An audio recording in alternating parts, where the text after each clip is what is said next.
One of the most basic rules of data communications, and really any communications, is that you need to think about your audience.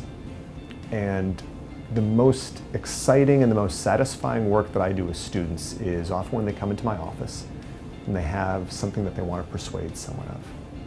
And all we do is we sit down and think about that person. And we think about what their audience cares about, what that person needs, and how do we frame all of their arguments around what the needs of the person they're talking to is going to be. And I think some of the greatest joy for me comes in two moments. One, in the moment where you see people light up and be like, oh, if I shift my focus from myself to this other person, you're right. That is a lot more compelling. And then the next moment is when they report back that I actually had that conversation and it worked better. And the excitement for me of the work that I'm doing now is to think of that really across all things. People do not think of charts and graphs as being something that are audience related, but they very much are. When you take this whole world full of many, many dimensions and complex interactions, and you make the choice to simplify that down to a two-dimensional, two-axis space, you're making a choice about what you think matters to the audience and what they should care about in the data. And really effective communications is about making that choice in a way that's honest to the data, but also thinks about the needs of the people who are going to be consuming it. And I find that experts are really good about thinking about what the needs of the data are, but it's a bit more of a process to think about what the needs of other people are.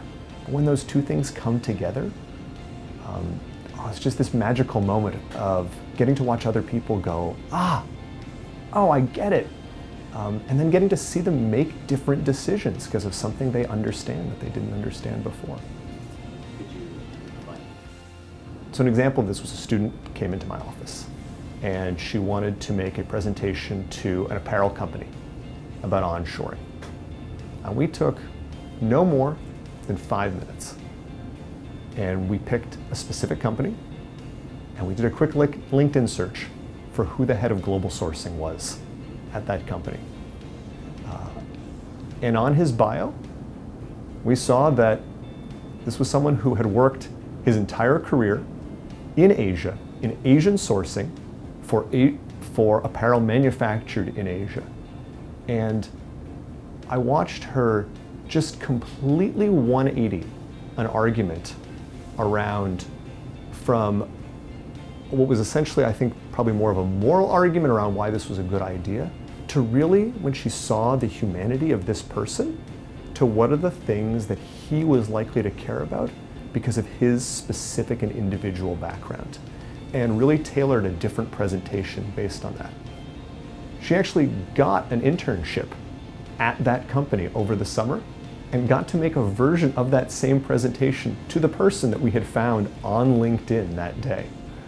And it was really gratifying for her to come back and say, hey, you know, all that thinking that we did about someone really let me have a completely different interaction that was much more focused and powerful and both reflected well on me and gave him what he needed out of the conversation. So it's really difficult to put ourselves in the mind of the audience because empathy is really hard. And you actually see this interestingly in data visualization. There's a pretty well-known phenomenon where, as humans, we have this amazing ability to recognize complex patterns that we've seen before. If I show you a two-dimensional image printed on a page of the pyramids of Egypt, you are going to recognize that almost instantaneously. Those aren't the pyramids of Egypt. Those are dots on a page organized in a certain way, thousands and thousands of dots that your brain instantly recognizes as something familiar because you're used to that pattern. But it turns out that when we see a pattern that's unfamiliar, we basically had this super hard time seeing it.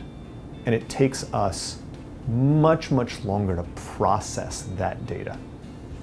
So you'd say, oh, we should really be able to see that in other people. We should really be able to say that, oh, when this was new for me, it was hard for me to understand. So it isn't going to be new for someone else to understand. But no, it turns out that we have this really powerful, consistent flaw as humans, which is that we don't remember what we didn't know. And so as soon as you learn something, it's really hard to remember what it was like to not know that. And you see that in data communications all the time, which you have to try and rewind your mind back to what it was like before you knew that information. And that turns out to be really challenging to do.